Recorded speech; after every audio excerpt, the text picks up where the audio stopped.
Hello, everybody, and welcome to another CLNS Red Sox Roundtable. My name is Alex Barth. I'm joined today by Nick Quaglia and from 98.5 The Sports Hub, Matt McCarthy. Gentlemen, how you doing?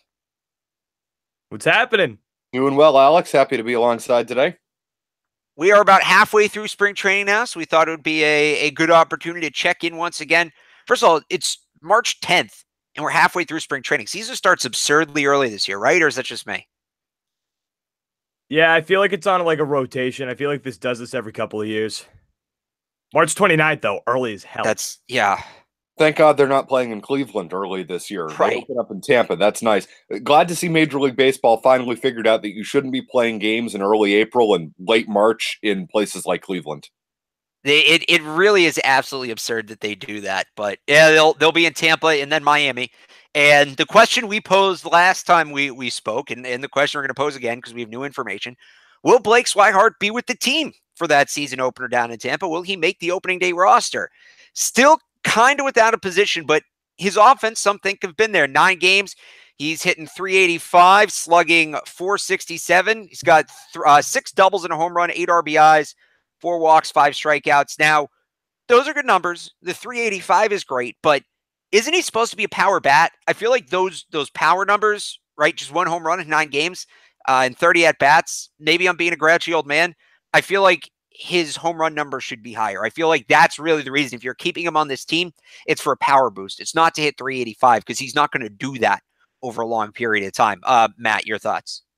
No, he's not supposed to be a power bat. He's never really been a power bat throughout his entire minor league career. I mean, does he have a little pop? Sure, but I mean, this is not like your prototypical catcher who, is first and foremost a defensive guy, will hit 220 and maybe has a little pop because he's a big burly guy. That's not who Swihart is. Swihart is supposed to be a better all-around hitter, which you generally don't get. Somebody who has the ability to go out there and hit 280, 290, which you're not going to get from the majority of catchers in the bigs. So if you're looking for power from Blake Swihart, I'd say you're looking in the wrong place.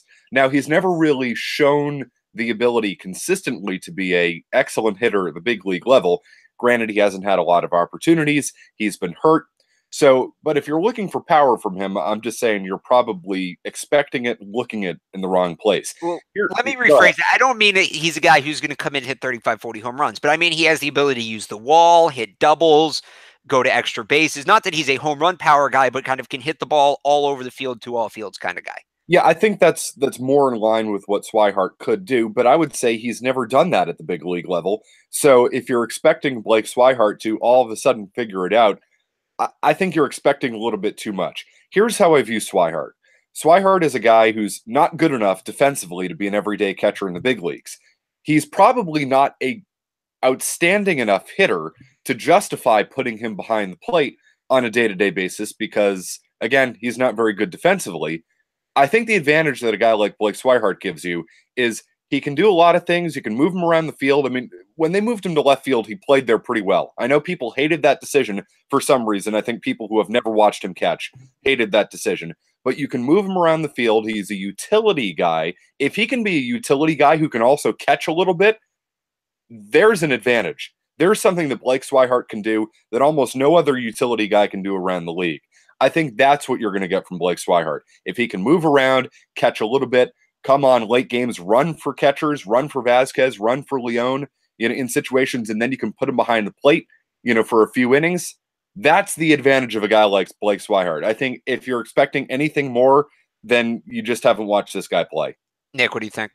Yeah, I think there's an insane value that people aren't talking about with him, and I was going to bring that part up too. It's just the fact that he can play the outfield, he can catch. He's going to be so big in late game situations. And the person that I think that he's kind of competing with is Brock Holt.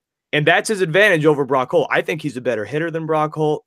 And in late game situations, he needs to run. Just like you said, he can come in and run for Sandy Leon, who we know is not fast. Christian Vasquez, who we know is not fast. And if he has to go play the outfield, he can play the outfield. And I did not think he was awful when he played left field until he ran into that wall. His bat has always been quick. I've never really, and I'm glad we kind of rephrased this whole questioning when it comes to his power bat, because I never thought he was really a power bat, but I thought he would produce more with with getting balls off the wall. But a guy who gets on base, he's not going to be a starter every day. That's kind of what I expect out of him. Just a guy who's going to come in and produce when I need him to. And I think that Blake Swihart has that capability, which is why I think he has to be on this opening day roster, and which means somebody's going to have to go. Well, and we'll get to that in a bit. And if you missed it on this one, you can, if you're watching on YouTube, you can check out all the other Red Sox roundtables on the CLNS Media YouTube channel. Let me ask you guys this. You kind of just described all this value in a guy who's great in late game situations. Would he possibly have more value to a National League team where those substitutions and pinch hitting are a lot more prevalent than an American League team?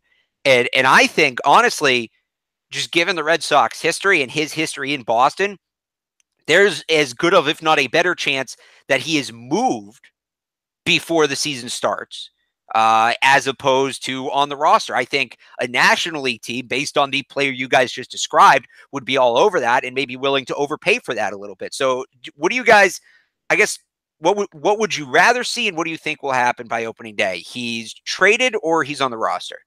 I think you're absolutely correct that his value is most maximized in the National League, where you can double switch. You have to pinch hit. I mean, having a guy like Swihart on a National League team would be a huge asset. Here's the thing, though.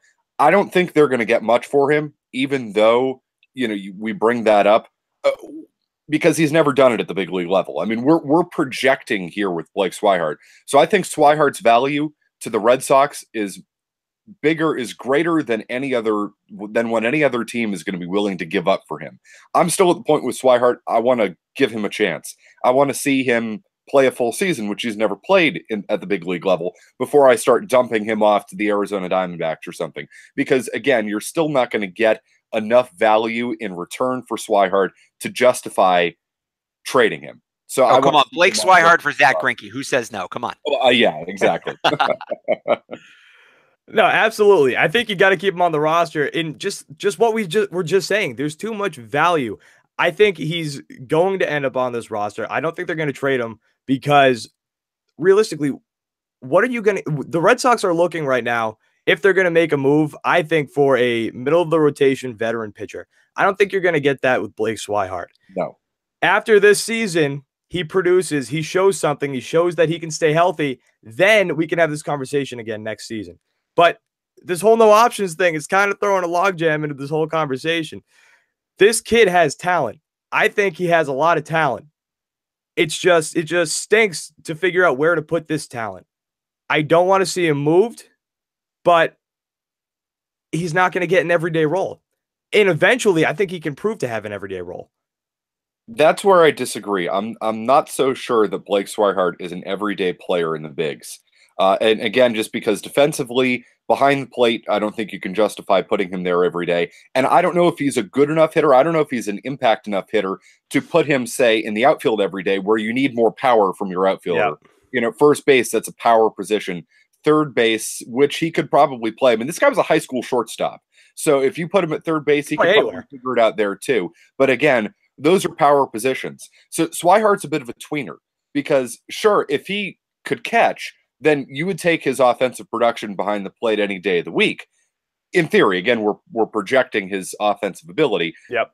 But I don't think he can consistently do that. You can't take Christian Vasquez or Sandy Leon out of the lineup every day, because they are significantly better behind the plate. So you got a bit of a tweener here with Swihart, which is okay, which is why I think his value is absolutely maximized as a utility player. And I mean, what can Brock Holt give you at this point? I mean, if you still think Brock Holt is the Brock star, I don't think you've watched baseball games over the last 2.5 years. Right? And again, with Blake Swihart, too, you keep mentioning we're projecting. It's been 9 games. He's still got half a spring training to play, so we'll see. Again, this roundtable is brought to you by SeatGeek. Use the promo code CLNS at SeatGeek.com, or you can check out their app for a discount on your order.